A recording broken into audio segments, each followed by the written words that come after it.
Здравствуйте! Сегодня наши гости в студии заслуживают большого уважения. То, чем они занимаются, требует, кроме профессионализма, обязательно большой доброй души и чуткости. Их деятельность связана с социализацией людей с ограниченными возможностями здоровья и инвалидностью.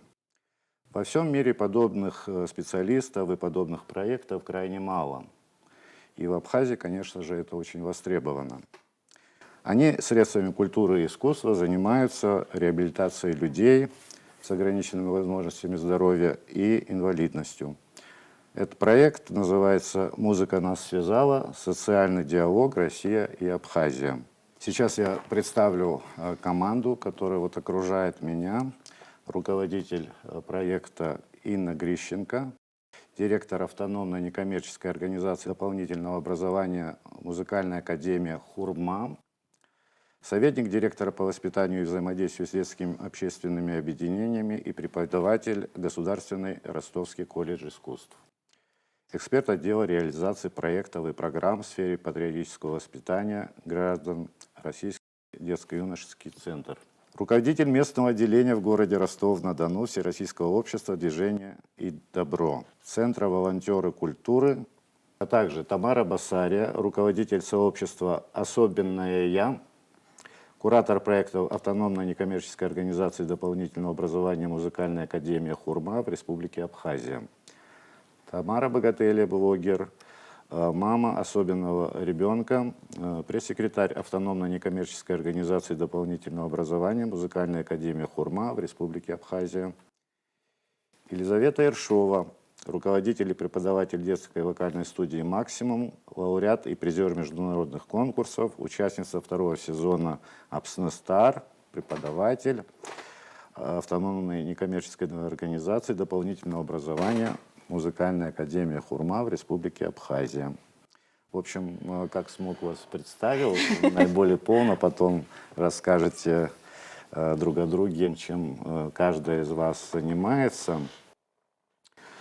Спрошу вас, как давно в Республике Абхазия действует этот российский государственный проект, получил распространение и на Абхазию, получается, да? Как это случилось, расскажите. 5 лет в Ростове-на-Дону, в России, автономная некоммерческая организация дополнительного образования «Музыкальная академия Хурма» ведет свою деятельность.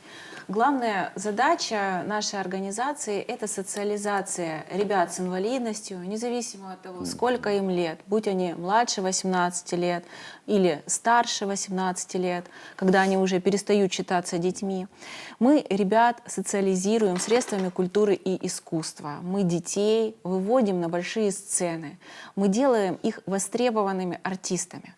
И когда Российский фонд президентских грантов в феврале 2025 года объявил о том, что можно писать проекты для реализации в Республике Абхазия, конечно, мы с моей командой не могли остаться равнодушными и откликнулись на эту идею. Мы написали проект и выиграли грант. И с апреля 2025 года мы активно реализуем здесь, в Республике Абхазия, в частности в Гудаутском районе, наш проект, который называется «Музыка нас связала. Социальный диалог России и Абхазии». В чем его суть? Его суть в том, что мы дети, опять-таки подчеркну, независимо от возраста, потому что паспортный возраст для ребят с ментальной инвалидностью не является основополагающим. То есть дети остаются детьми всегда. В возрасте 25 лет у них мозг может быть развит на 11-12 лет. И, к сожалению, вперед это развитие не пойдет. И мы с нашими дорогими коллегами, со специалистами, как из Республики Абхазия, так и из Российской Федерации, обучаем детей основам искусства. Например, мы с детьми активно занимаемся вокалом. И сейчас я хочу попросить нашего преподавателя Елизавету Ершову коротко рассказать о том, вообще, чем полезен вокал для всех детей, независимо, есть ли у них особенность или нет. Здравствуйте. В любом случае, творчество — это всегда основополагающее и, мне кажется, самое главное, да, для и наших детей, и также для детей с особенностями. И в моем случае, это моя точка зрения, что для детей с особенностями это более важно, потому что они социализируются, они развиваются, они раскрываются как личности и учатся быть взрослее, да, учатся уже выходить в социум как вот как самостоятельная ячейка общества. Вот. Мы учим не только детей пению, но и также социальным каким-то моментом мы выступаем еще и как психологи. То есть мы должны это все понимать, принимать, через себя пропускать, что Это самое очень тонкая важное. Да, работа, это я очень так тонкая работа. понимаю. Это необычные дети. То есть где мы можем Им социализироваться да, им сложнее, им надо и мы должны помогать быть во тоньше всем. и мудрее, и понятливее, да, вот в этом во всем вопросе. И тут уже с нашей стороны, с моей, как с педагога по вокалу, отношение к ним должно быть совершенно другое. То есть, Это совершенно другие специалисты, да, нежели вот... да, и это учит и нас. То есть это нас тоже воспитывает очень сильно.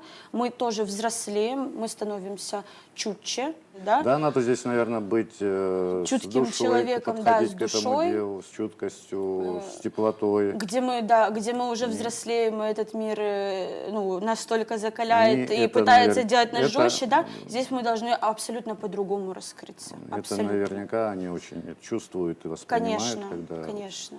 такой подход именно. Да, поэтому это опыт как и для нас, для педагогов, так и мы пытаемся помочь нашим таким деткам. Сколько детей уже вот в Абхазии вовлечены в ваш проект? В общей сложности с апреля более 30 детей у нас побывало в наших стенах, и мы познакомились с ними. Но сейчас в проекте мы работаем непосредственно с 21 человеком, 21 ребенком и готовимся к большому спектаклю. Но, знаете, вот в самом начале было немного сложно, потому что мы сюда приехали со специалистами и вызывали некое опасение у жителей Республики Абхазия. И вот сейчас хочу поблагодарить в эфире вашей телепередачи мою уже коллегу, напарницу Тамару Бессария за то, что Тамара отозвалась и самое первое со своим сообществом. Особенно я не побоялась и привела к нам, во-первых, своих 2 детей на занятия, так, и помогла нам найти те самые, знаете, еще не ограненные бриллианты из числа детей с инвалидностью, которые тянутся всей душой к музыке, к искусству.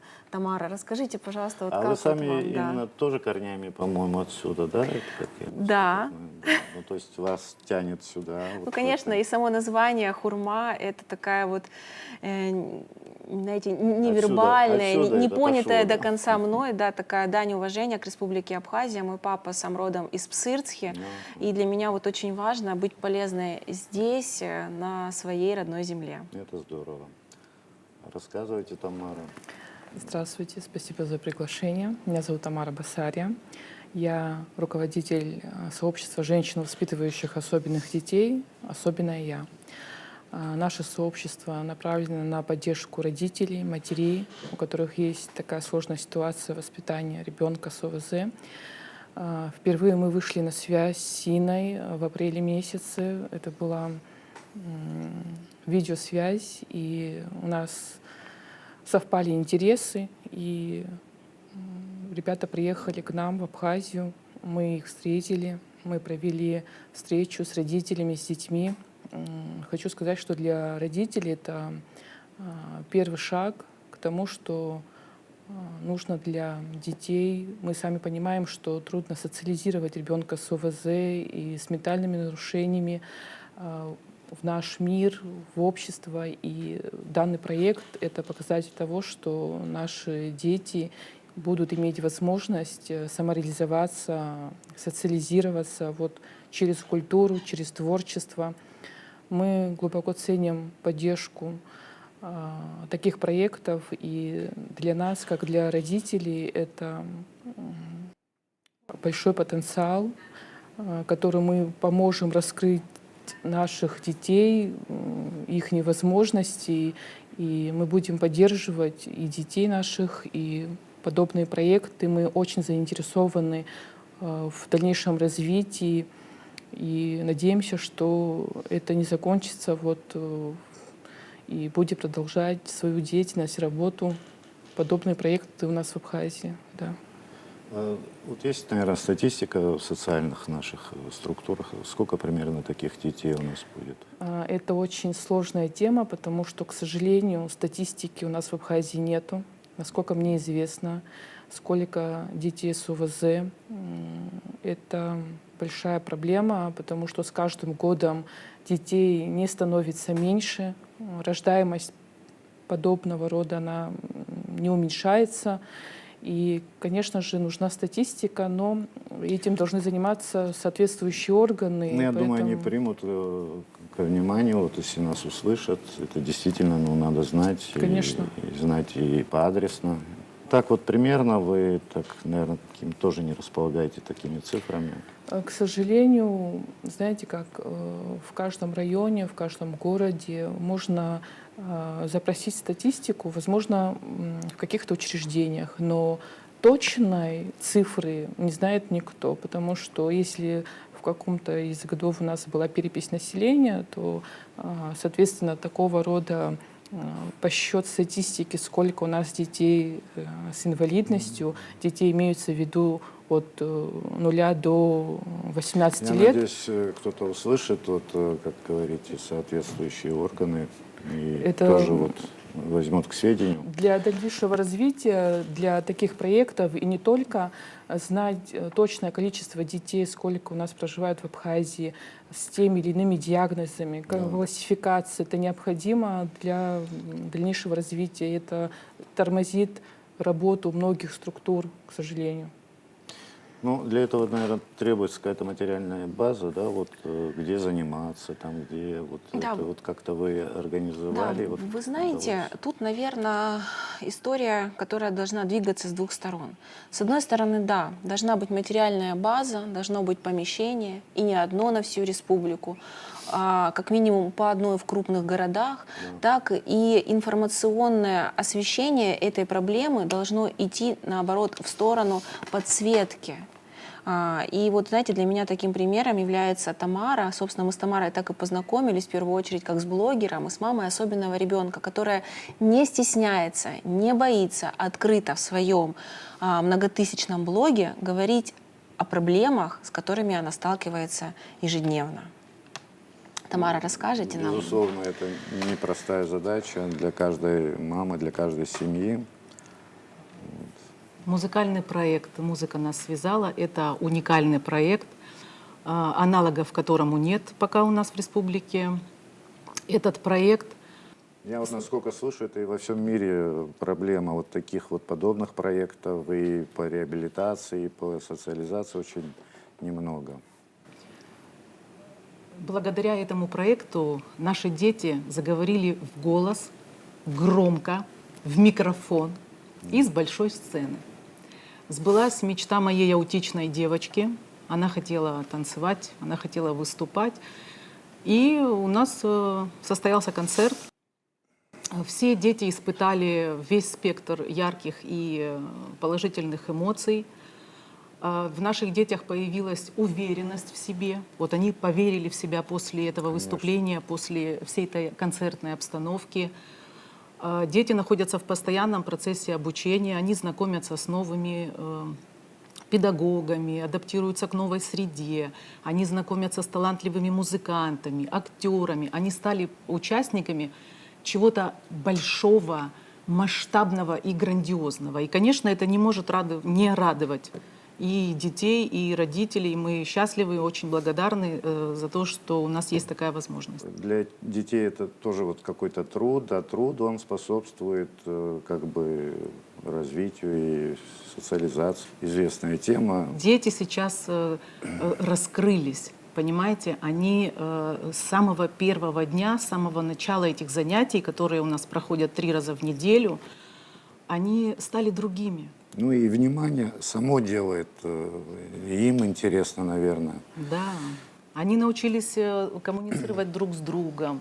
Я вижу, с каким настроением они все встречаются. Они приобрели друзей, что немаловажно, потому что у нас отсутствует такая возможность. Вокруг нас очень мало людей. Да, я Здесь дети понимаю. попали именно в ту среду, в которой им комфортно. Они никому не мешают, им никто не делает замечания. С ними работают люди, которые знают, как это делать. Специалисты, профессионалы и талантливые педагоги.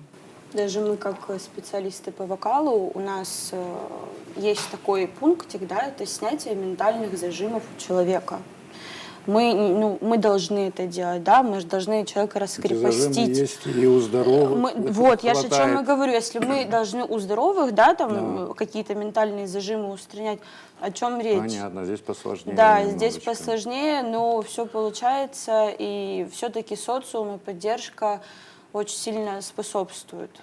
Ну вот И конкретно наш- и какие нашим, вот да. были результаты вашей работы вот уже вот даже на этом этапе, вот чуть поконкретнее так? Да. Ну вот, наверное, несколько самых ярких моментов, таких запоминающихся, это наш ученик Астан, когда первый раз пришла его семья к нам на занятия, было ощущение, что эти занятия не для него, как будто бы не для него. Он не мог сказать ни звука, ни слова. Он очень смирно сидел, достаточно медлительно что-то делал.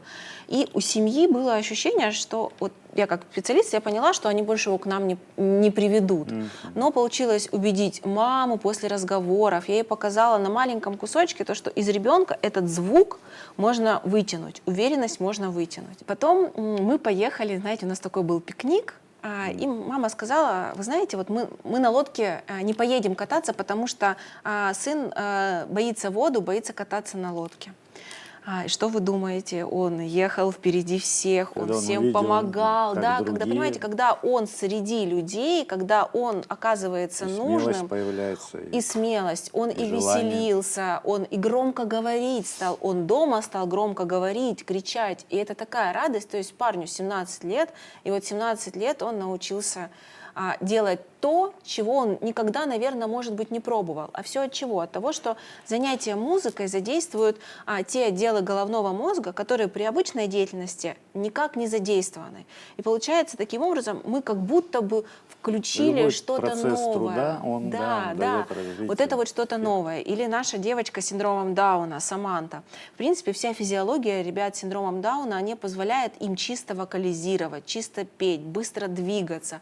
Но у ребенка есть способности музыкальные. И мы, вот, казалось бы, за короткий срок, сколько, 2 месяца очных занятий, 3 раза в неделю, по 3 часа, мы смогли раскрыть ее с точки зрения музыкального пения. И она выступила на сцене, она пела в микрофон, и это была такая радость для всей семьи, для ребенка. А ведь когда ребенок развивается, когда он нужен не только семье, но и другим людям, снимается, в принципе, проблема инвалидизации всей семьи. Семья выходит на новый уровень, родители становятся более счастливыми, а индекс счастья — это такая, знаете, категория, которую невозможно специально сгенерировать. Только вот таким опытным путем становится понятно, что действительно влияет на создание здорового, доброго общества. А если говорить про добро, у нас еще появились волонтеры. Это молодые люди, подростки, которые приходят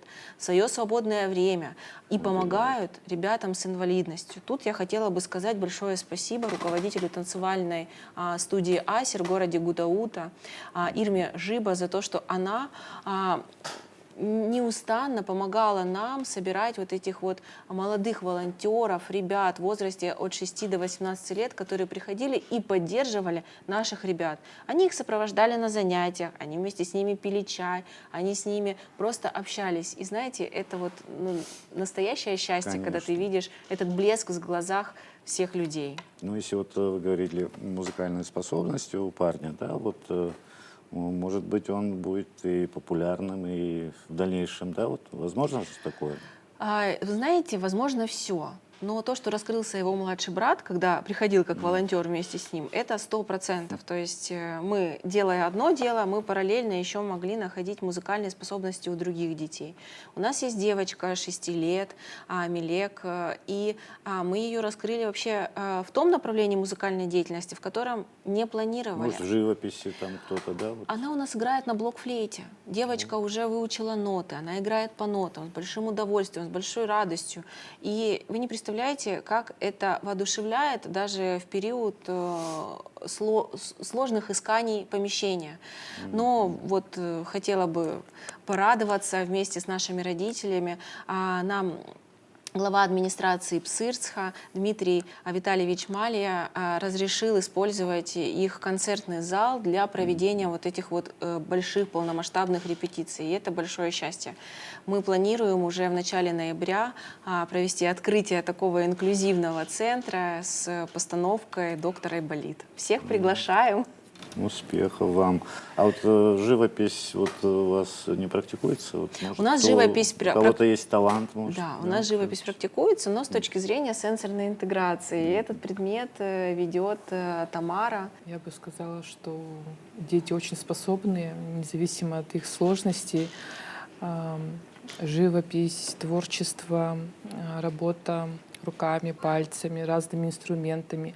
Это очень благотворно влияет на общее развитие детей. Вообще вся арт-терапия, она направлена на раскрытие творческих потенциалов детей.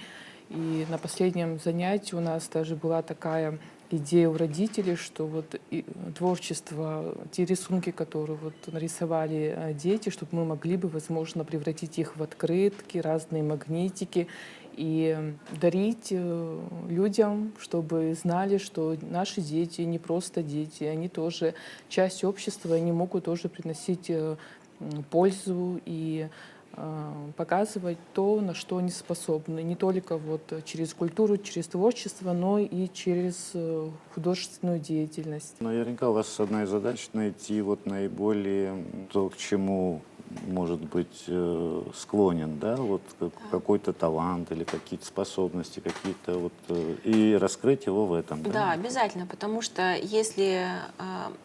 То есть как мы проводим занятия? У нас есть блок занятий, который мы проводим для всех в обязательном порядке. То есть тут мы не спрашиваем, хочешь, не хочешь. То есть мы договариваемся изначально, как что тест. надо, что мы работаем и трудимся. И там уже мы выявляем способности ребенка и стараемся разными способами это все реализовывать. Привлекаем педагогов онлайн, привлекаем педагогов из Абхазии для того, чтобы дети развивались точечно в своем направлении. Но наш основной упор — это дети с ментальной инвалидностью. То есть тут процесс очень долгий, но который, безусловно, приведет к конкретным результатам. А самый главный результат — это то, что этот ребенок становится постепенно полноценной частью нашего такого общества. Ну, сегодня мы живем в такое время, когда все люди очень заняты, все люди заняты какими-то насущными вещами или, не знаю, различными, ну, деятельностью, смотря какая у кого, ну, то есть все заняты, в общем, стремительно бегут и, наверное, не замечают рядом с собой какие-то вот, ну, вот таких детей или какие-то другие проблемы, которые существуют. И очень важно, что есть такие люди, как вы, которые занимаются этими проблемами, этими детьми и способствуют вот их максимальной такой вот социализации, чтобы они чувствовали себя детьми, они чувствовали себя счастливыми. Какие планы, ну, развивать, наверное, да, вот это движение? Мы планируем открытие здесь, в Республике Абхазия, автономной некоммерческой организации, которая будет заниматься проблемами творческой самореализации ребят с инвалидностью. Она будет направлена в первую очередь на развитие каких-то креативных способностей, креативного мышления. И мы планируем также участвовать во всех грантовских конкурсах. Это будет не коммерческая история, а скорее даже такая вот полублаготворительная, потому что мое четкое убеждение, что в работе с детьми с инвалидностью, знаете, такой наживы в чистом виде быть не может. Тогда результаты, они невозможны. дети особенные, дети другие. Они нам дарят счастье, они нам дарят радость, а мы можем только в ответ их за это благодарить искренними своими делами. В августе во Дворце культуры имени Досаня у нас прошел благотворительный концерт. Солистом выступил артист Ростовской государственной филармонии, баянист Александр Грищенко, который также является нашим преподавателем по музыкальной арт-терапии. Он представил сольную программу, и в эту сольную программу были интегрированы уже наши подопечные, которые также выступали, и все вырученные средства были переданы в благотворительный фонд Ашана. То мы так вкратце поговорили о вашей деятельности. Пожелаем вам успехов в вашей работе. И я надеюсь, что люди, независимо от своей занятости, тоже обратят внимание на ваш проект и будут как-то содействовать, способствовать вашей работе, развитию. Спасибо вам. Спасибо. Спасибо.